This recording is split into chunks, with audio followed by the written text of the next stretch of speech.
Hi, my name is Shiloh Lawrence, and I'm going to be your instructor this semester for Calculus 1 Online. I wanted to email you all really quickly and welcome you to the class, and just give you a couple of pointers and a couple of tidbits of information about the course before we get started, so that we could hit the ground running on Tuesday and get started right away with what we need to do to jump into the material. A few things that I strongly encourage all of you to do, even though this is an online class, you need to treat it like it's all of your normal classes. You need to have a specific binder or notebook for your math. You need to keep all of your math in the same place. You should not have 4 different notebooks. Some of them have your math homework, scratch work in it. Some of them have math notes in it. The other one has some work you did for a lab. Everything should be kept in one notebook. One of the best indicators for a successful student is how organized they are. So get one notebook that you are going to designate as your math notebook, and you do everything in this one notebook. I personally prefer 3-ring binders because I like the fact that you can put paper in and take paper out from wherever you need to. I know there's always an issue with the paper ripping where the holes are. You could buy reinforcers if you need to. They also sell reinforced paper that have an extra little plastic strip if that seems to be an issue with you. If you want to go to the next level of organization, you can also add some dividers in here, which is also strongly recommended. We're going to be covering 4 chapters this semester in our textbook, which I'll show you in just a minute. We're going to be covering chapters 2, 3, 4, and 5. So you could also separate this out with your dividers into 4 sections. You could go even further, and for chapter 2, you can have a section for notes and a section for homework. So you could really do that for each of the chapters and have 8 sections. But you definitely want to stay very organized. This particular binder also has some little pockets in the front and the back. So for the handouts, I've got some other documents that I'm going to attach to this email that I'll explain to you in just a minute. You could print those out and keep those in your binder as well if you do a 3-ring binder. So this one I just got from Walmart for a couple of dollars. A pack of paper, 150 is less than $1. You'll definitely need at least 1 full pack of paper, probably 2 or more. If you've taken an online math course at Nash Community College before, most likely everything was done through MyLabs Plus. But as we get into these upper level math classes, we're going to have a combination of MyLabs Plus assignments and handwritten assignments. Those handwritten assignments, there's a variety of ways that you can turn those in. You do not need to come to campus. This is still going to be an online class. If you have a smartphone, you can take a picture of them and upload that into Moodle. If you have a scanner, you can scan it and upload it into Moodle. If you are computer savvy and you know how to type math symbols, you are welcome to do that as well. And you can type out your homework. That is not the suggested way to do it because that could take a very long time, because the main reason that we're going to have handwritten work is so that you can show your work. So to have to type out all that work would be very time consuming. So I really don't suggest you typing out these math assignments. I do suggest you just writing them out by hand and either taking a picture or scanning them. If you do come to campus regularly, you are more than welcome to just drop them off with me. If you know where my office is, it's on the 2nd floor of the Science Technology Building, room 7236. You're also welcome to leave any assignments in the Math Assessment Center. They can put it in my folder there. I go down there regularly to pick things up, and it will stay in a locked, secured file folder. So that as an option as well. We also have a fax machine here that you could fax assignments to if you need to. The phone number is 252-451-8391, but I'll also have that information on our Moodle page. So I just wanted to let you know ahead of time, in case you've done math classes here at Nash in the past, that this one might be a little bit different. You're going to have some handwritten work that you need to turn in. but there's going to be a variety of ways that you can do that. And if none of those sound feasible to you, just let me know and I'll work with you and we will figure something out. So how you can get your work to me. The other thing that's going to be very different is you are going to have some proctored tests this semester. Calculus 1 is the absolute basic foundations for engineering, and a lot of people take this course to go to transfer for engineering. Because of that, we need to make sure that some of the material is mastered 100% without notes and textbook and any sort of learning aids whatsoever. So 2 of your chapter tests are going to be proctored, and your final exam is going to be proctored. I have some information on our Moodle page about proctoring. Again, you do not have to come to campus if that is not what is convenient for you. There are lots of other options. So don't freak out yet. I suggest you take a look at that information on our Moodle page when our Moodle page opens on Tuesday. If you know that is going to be an issue, you should get back to me right away so we could possibly get you into a different course. But you will be required to have 2 proctored chapter tests this semester, and I already have the dates ready so that we can work ahead and you can work it out with your work schedule or babysitting schedule or get a ride or whatever we need to do. I've got all that figured out already, and your final exam is going to be proctored. Some other things that you need besides a notebook, you are absolutely going to have a graphing calculator. A TI-83, any sort of TI-83 or TI-84, they're the preferred calculators because when I post videos on how exactly to do something in the calculator, those 2 calculators have all of the exact same buttons.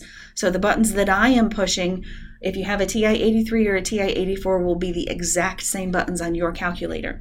If you use a different brand besides Texas Instrument, or if you use an 85 or an 86 or an 89, those calculators are very, very different, and the buttons that I'm describing are not going to match up with the buttons on your calculator at all.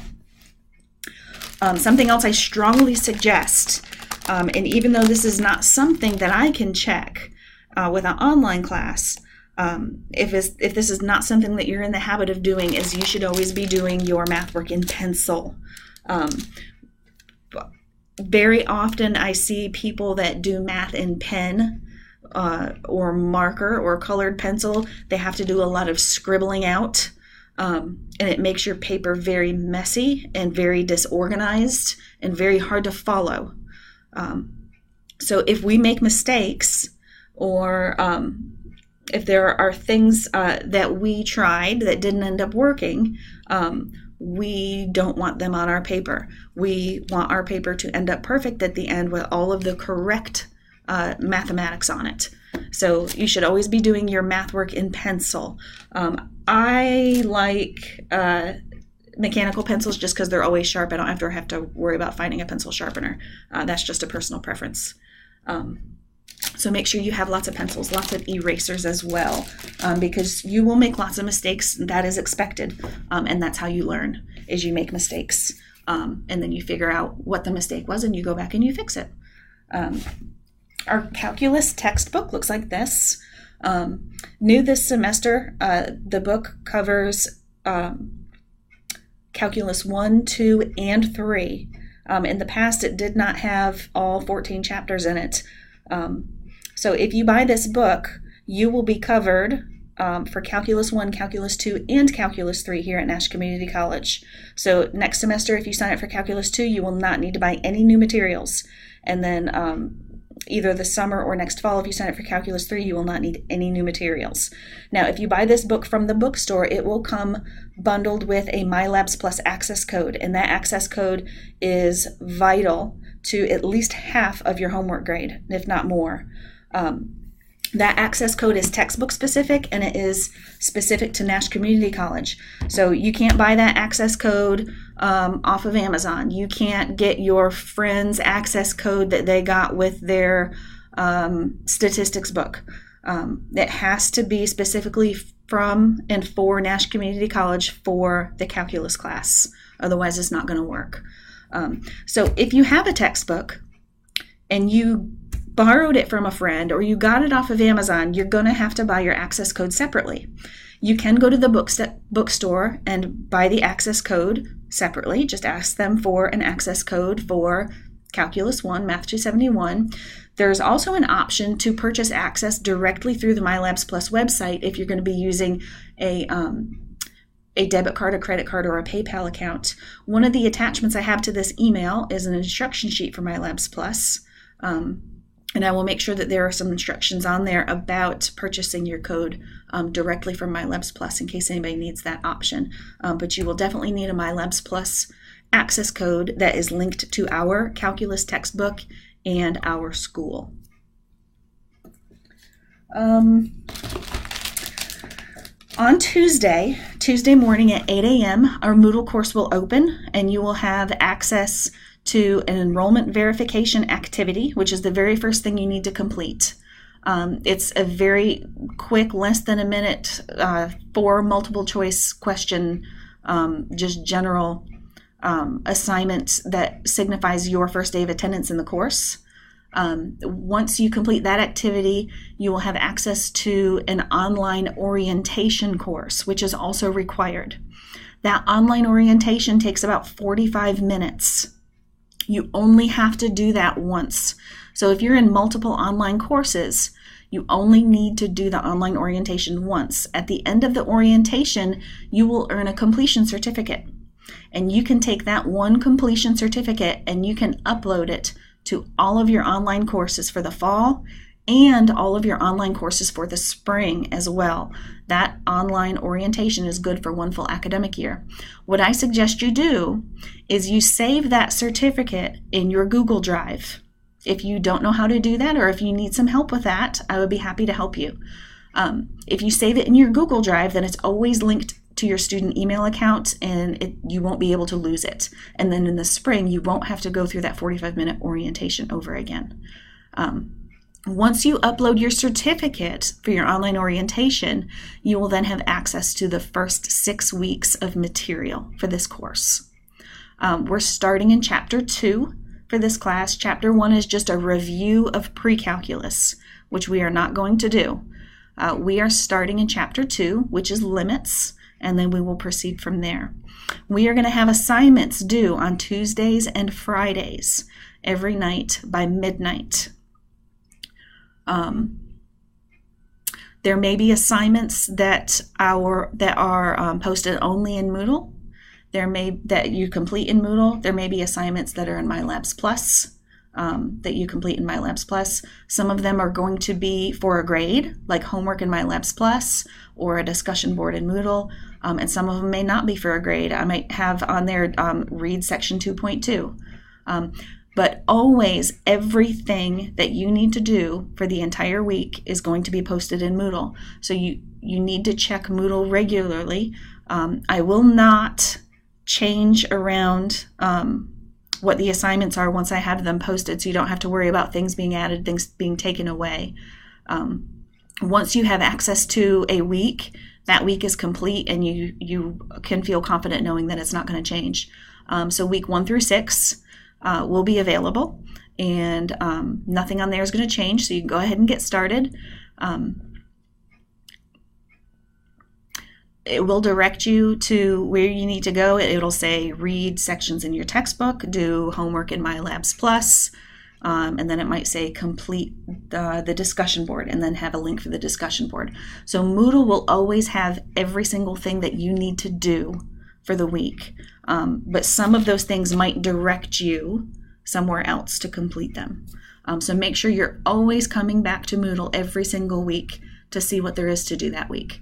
Also make sure that you're checking your student email account regularly, not your Yahoo account or your Hotmail account or your AOL account, your student email account. We have different systems on campus that are pre-programmed with your student email account so that when we say email the class, it automatically goes to your Nash Community College student email account. If you do not know how to access either Moodle or WebAdvisor or your student email account, let me know and I'll be happy to help you with that. You have to have the last 3 digits of your student ID, and usually that's where people are unsure, is they just don't know what their student ID is. So on Tuesday, go ahead and get logged into Moodle and get your enrollment verification activity done, get your online orientation done, and then the very first block in our Moodle course is a welcome and an overview, and then we have a block for week number 1, starting with week number 1 assignments. So you can go ahead and get started with all of that. I think that's about it, but if you have any questions, feel free to email me anytime. I check email religiously at night and on weekends, and no question is too simple or too small to ask. I would much rather answer simple questions than have you go with missing an assignment or having an assignment be very late or incorrect or incomplete. And then it might end up being something that lots of people have questions about and that I need to address with the whole class. So make sure to ask lots of questions. And if I have forgotten anything, then I will most likely email you back again very soon. There are a few documents attached to this email. Sorry, this is so long. One of them is your syllabus that outlines what exactly we're going to cover this semester and how your grades can be calculated. There's another document called instructor information that just gives you some additional contact information for me and my office hours, which are going to be in the math tank, which is room 7106 here on campus. I will also have some online office hours available. I have not solidified those times. I think I'm probably going to take a poll from you guys and see when the best time is going to be that most people would be available in case anybody wanted some live online office hours. Besides that, you can always just email me, and if I'm available, I can do a live Google chat, or I can make you a video to answer more specific questions. The third document that you are going to see in this email is the schedule of major assignments, which is all of the assignments we're going to have due all semester long and exactly when they're going to be due. So you know up front when those proctored tests are going to be, and then you also know up front when each homework assignment is due. There's going to be a couple other tests that you don't need to have proctored, so you'll know when exactly those are. But most importantly, the proctored exam dates are on there, so you need to make sure that you are able to get a proctor, and that's something that you're willing to do this semester for those exam dates. There is an assignment in week number 2 to identify a proctor. If you want to come on campus and use our Math Assessment Center, that's perfectly fine, but you still need to fill out the proctor identification form and indicate that you will be using our Math Assessment Center. If you live farther away and our campus is not convenient, if you live in Tarboro or Wilson or Raleigh or Chapel Hill, and you would prefer to use some other acceptable place that proctors exams, that's perfectly fine. I have a link within the proctor identification assignment that can direct you towards some acceptable places to choose from, and give you some ideas to start looking for where you can get a proctor if coming to campus for those couple of exams is not going to be convenient for you. If you're concerned about these proctor's exams, please email me so we can discuss it. But you should email me right away, because once the semester starts, if this ends up not being something that you can do, it might affect your refund for the class. So this is a lot of information, but I wanted to get it to you before the semester started. So just email me if you have any more questions. I will probably email you a couple of more times here before the semester starts with some additional things. But just some quick little things to get started and hopefully get you started successfully right here at the beginning of the semester so that we're not spending this whole first week trying to get these technicalities and formalities out of the way. So have a great weekend, your last free weekend before the semester starts. And classes start on Tuesday. So our Moodle course will be available first thing Tuesday morning, 8 a.m. You will have access to the Moodle class to get started with everything. But a lot of the documents I have on a Moodle page are also attached to this email, so you can start taking a look at those. So have a great weekend, and I will talk to you all soon. And any questions whatsoever, just email me back. You can reply directly to this email. Thanks. Bye.